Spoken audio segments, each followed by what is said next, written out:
Hello, and welcome to another episode of Battle Topics. I am your host, Clayton, along with my co-host. I'm Laughing Stock, and for this conversation, we're talking about extra content in battle rap. We're talking about a little behind the scenes, maybe things fans might not know about, obscure facts, lost tapes, and in the world of battle rap media, a lot of people do it, but there's one man cornering the numbers game, and that's Minnesota Luke. Luke, how you doing? What's up?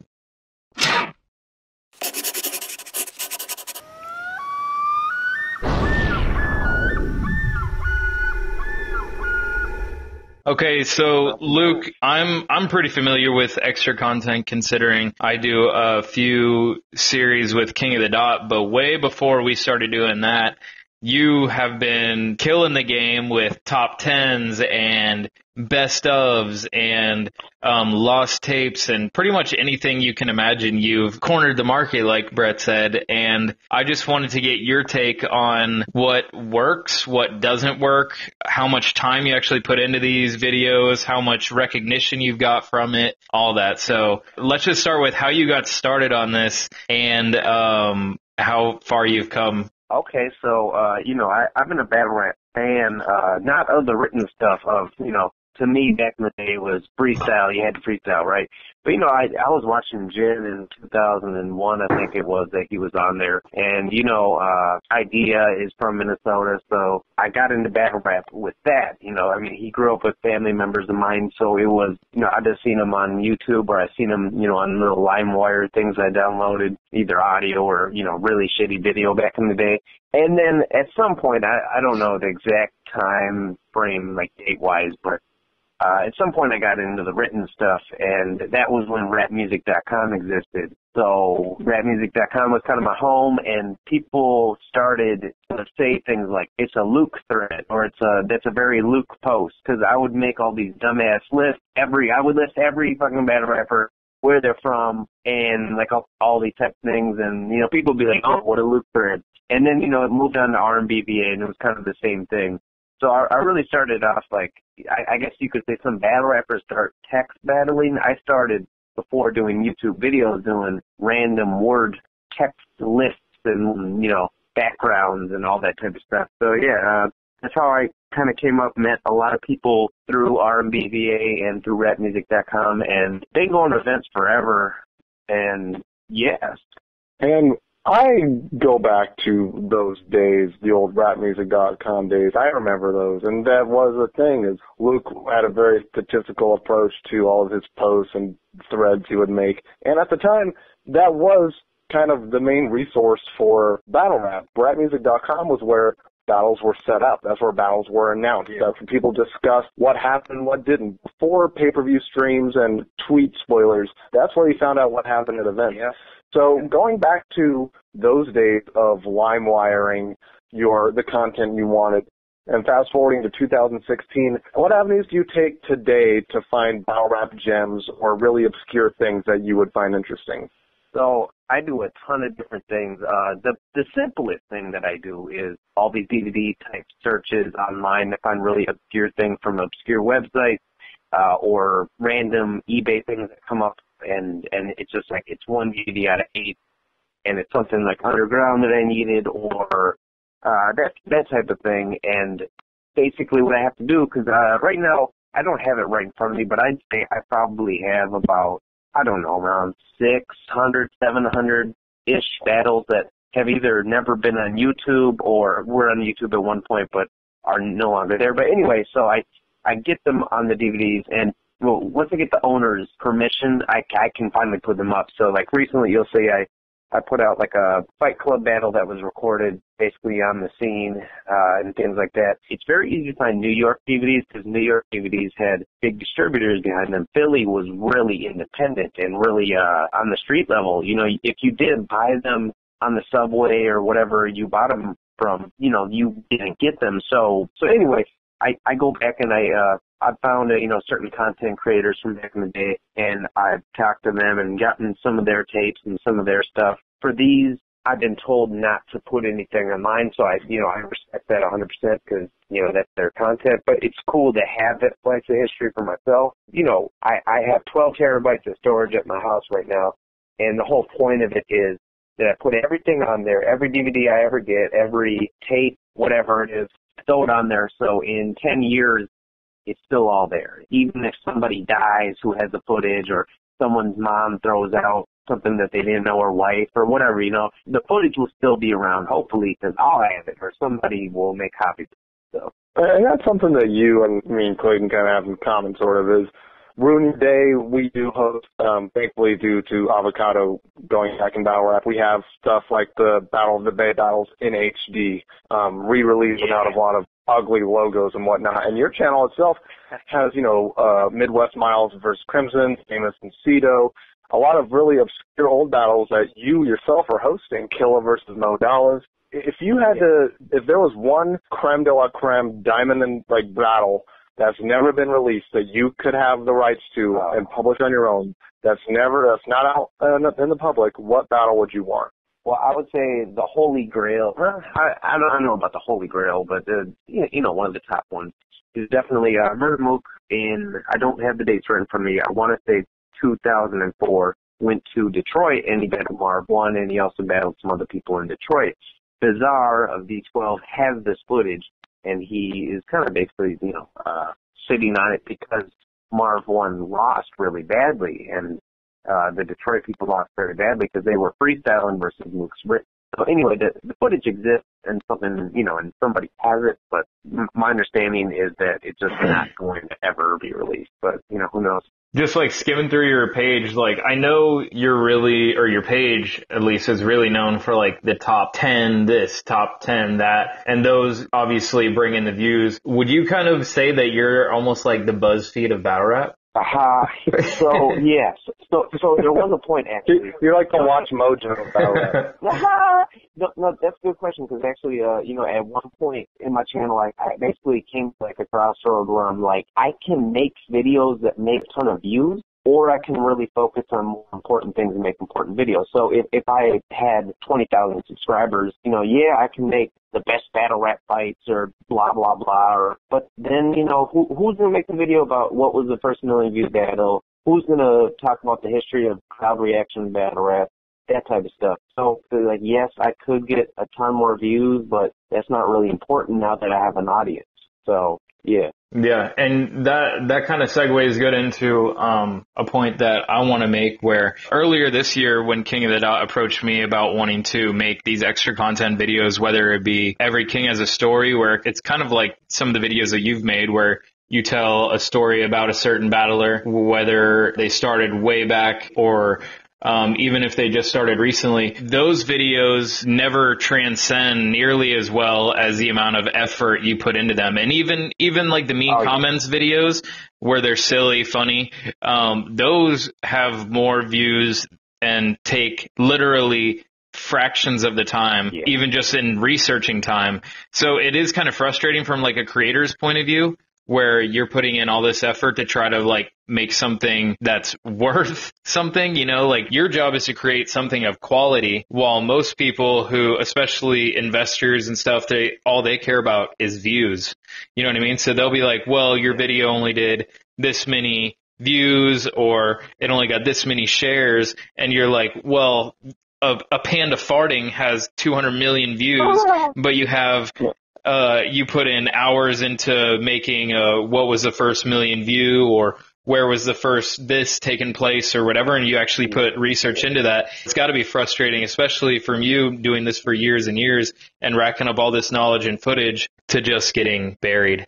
Oh yeah, absolutely. And and it's the same thing for you. I'm sure you have to basically tread on going in between making something that someone wants to click, but not doing it in a clickbait way. But at the same time, you do have to do a level of clickbait. So, for example, I have a video of, I think it's the top 10 censored moments in battle rap. And I think that's important because it's about censorship in battle rap. And at the time, something happened in battle rap that was censored, so I thought it was an important topic. And it ended up getting a lot of views. But, the premise and the whole thing about the video was, the thumbnail had a little picture of something that was exited out, so you're like, oh, whoa, I want to click that. So in one way, I'm like, yeah, I'm basically, that's a clickbait thumbnail, but at the same time, it's an important topic, it's hard.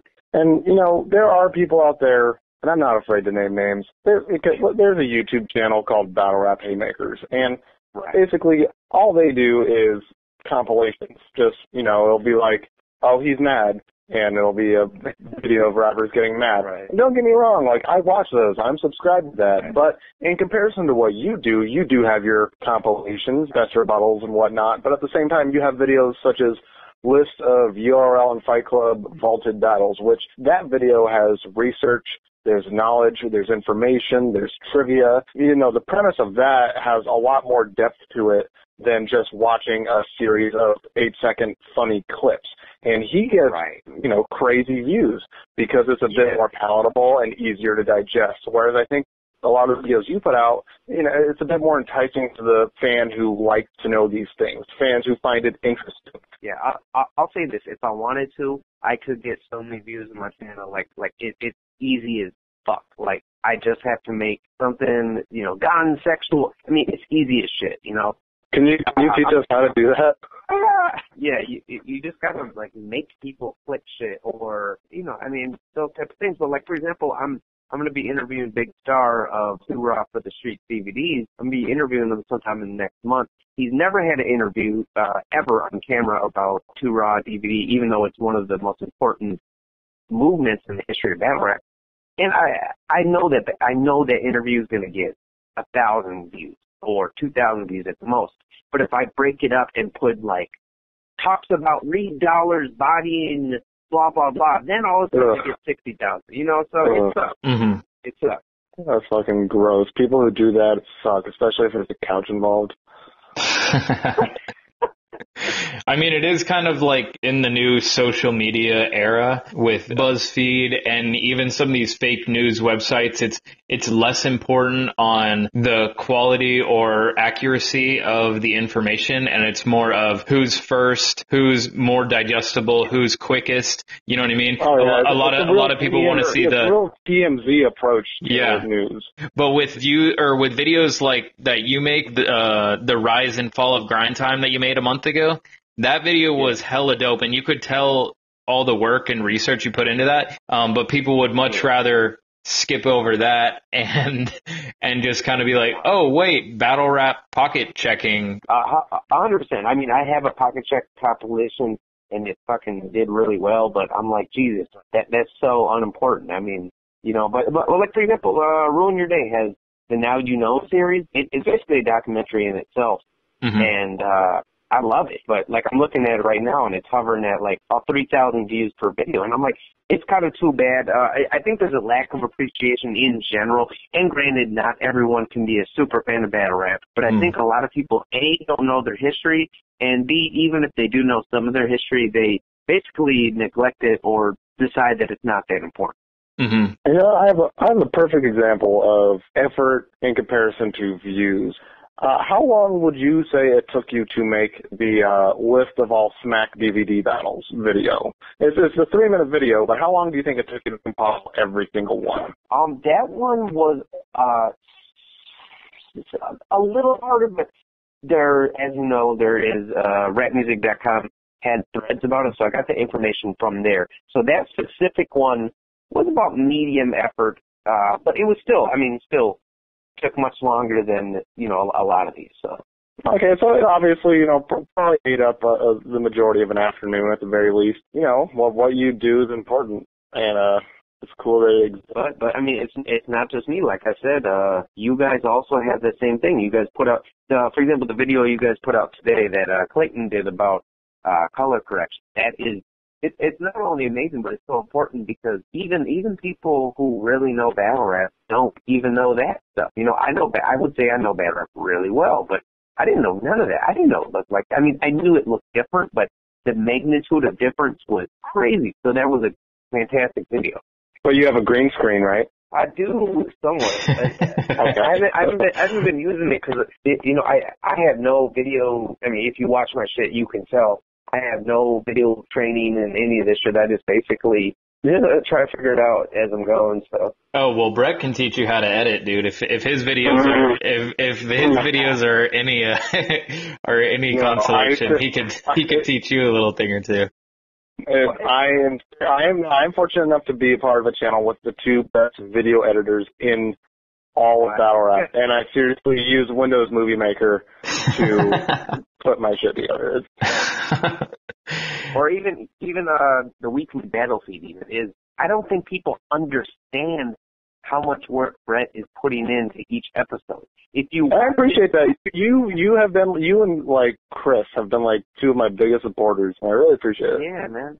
Well, because I would say me and Chris probably understand.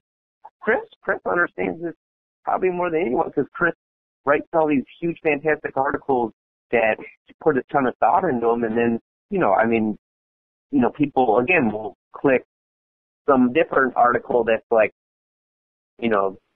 Battle Rap Arena blows up, and or something stupid. And he put a lot of effort into it. But I think when you watch these when you watch weekly battle feeds casually, you're just like, oh, okay, that was cool. It was like a 4-minute, and that dude's hilarious, and that was great. But then when you watch it as a content creator, you're like, Jesus, this probably took him the entire day to do, Mm-hmm.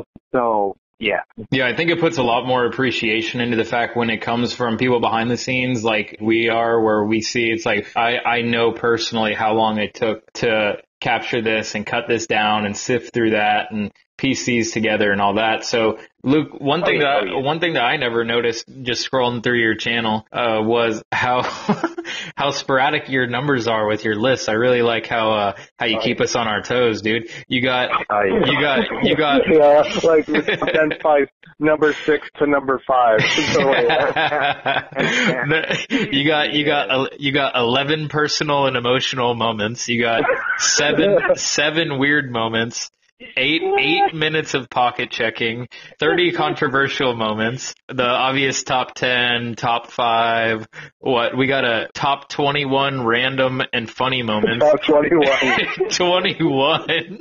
What? 21, dude, what? Explain that. I don't know, man.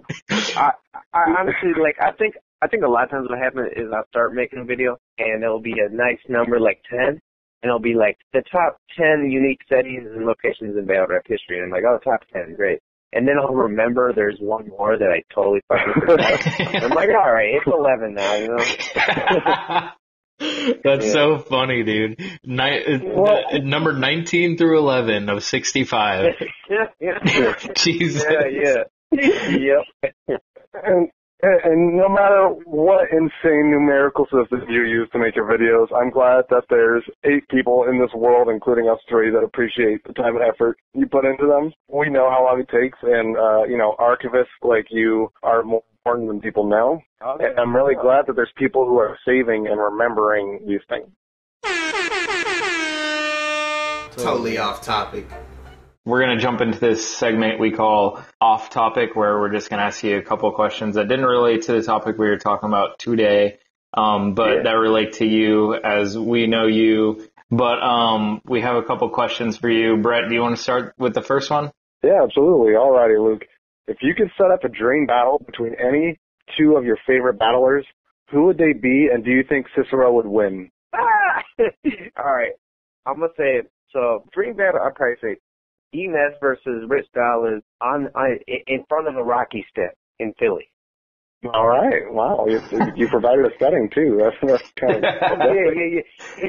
In battle, they got to do it in front of Liberty Bell or Independence Hall or something like iconic Philly. I mean, that's too Philly of a match for, that should just happen in, some random place, Yeah.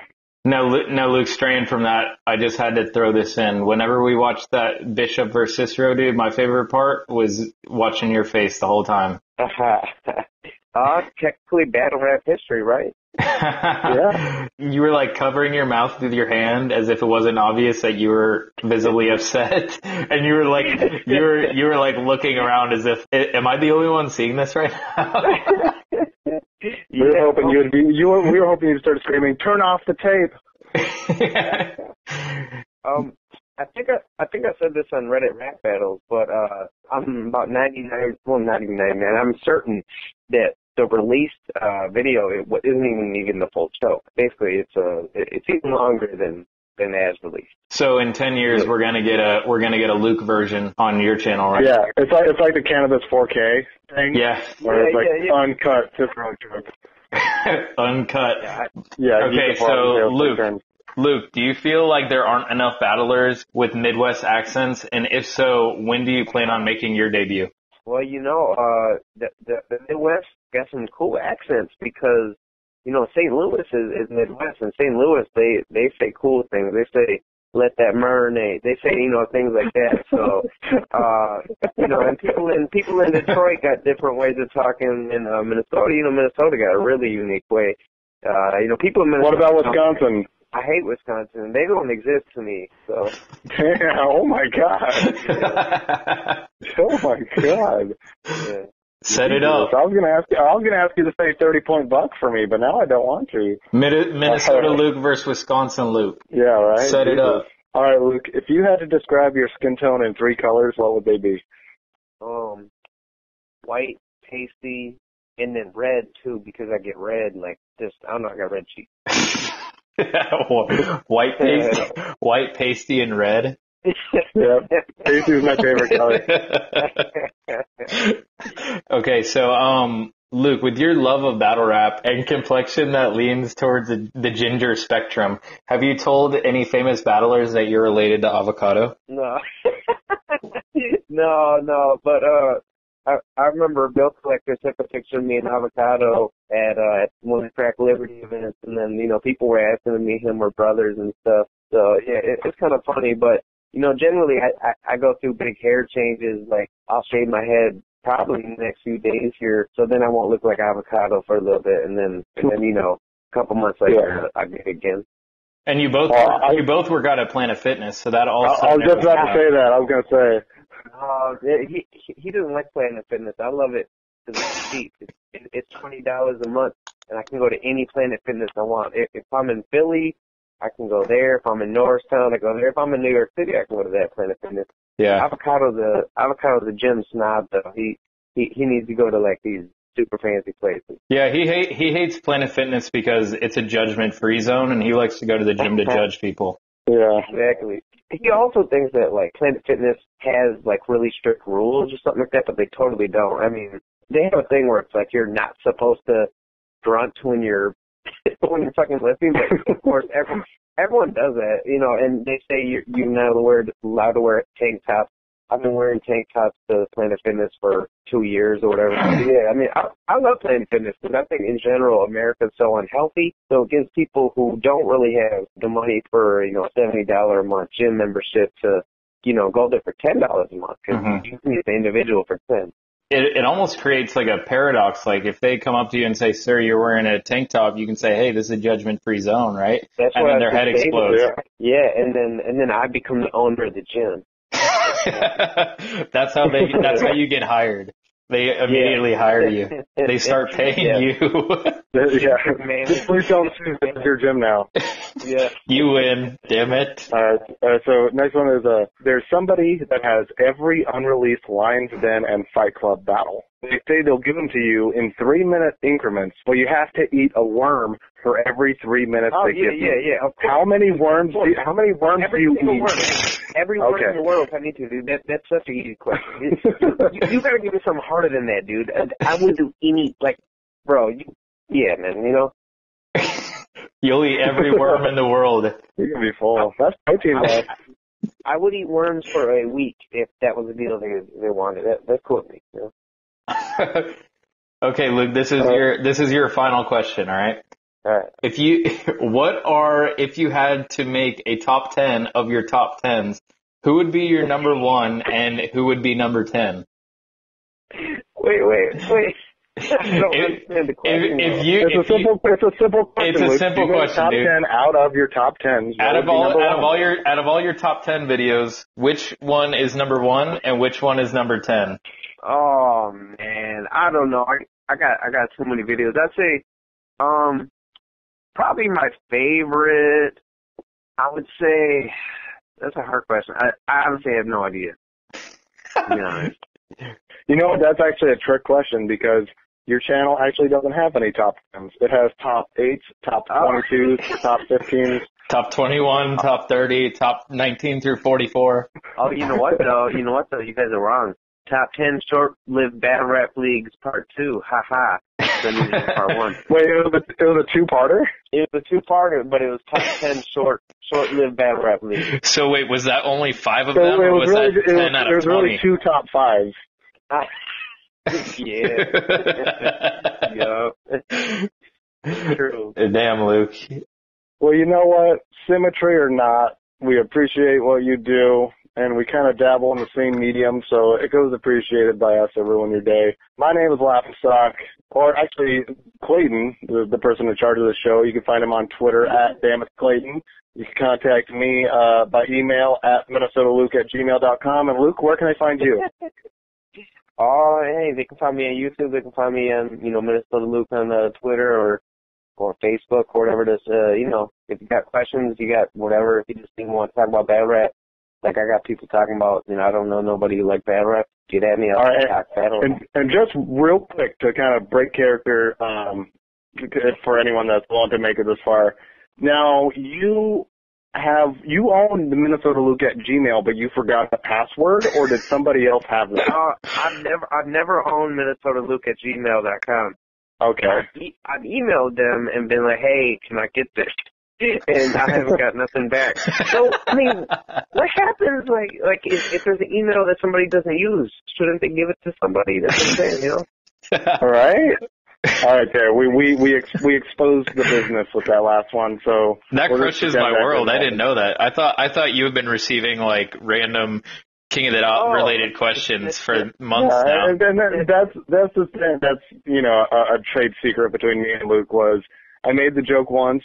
Asked him if that was his email. He told me no. So that kind of, to me, was a green light to do it at any chance I could get. So, but whoever owns it is probably super confused, though. I know, right? Yeah. Especially as we got other people saying it. Step Easy closed his third round against Frack with it. Like, it's catching on. It's crazy because I'll be watching them. They'll just like randomly pop up. Well, especially I'll be watching your videos and randomly pop up. It just keeps opening up a wound for Luke. He just keeps reminding him how close he truly was. So on my birthday, I think it was Coma, said, hey man, I sent you a bunch of naked pictures of me to MinnesotaLuke at Gmail, and he never replied. Did you get them? And I was like, send it 8 more times to make sure I get it. Yeah, no, I saw him last week until he said the same thing to me. I say, that's not my email, though. Yeah. Go to town. All right, Luke. Well, it was a pleasure, man. I appreciate you being on, and keep doing what you're doing, man. Everyone appreciates it. We'll let you go. Thanks, Luke, man. Thanks again, man. Yep. All right, see ya.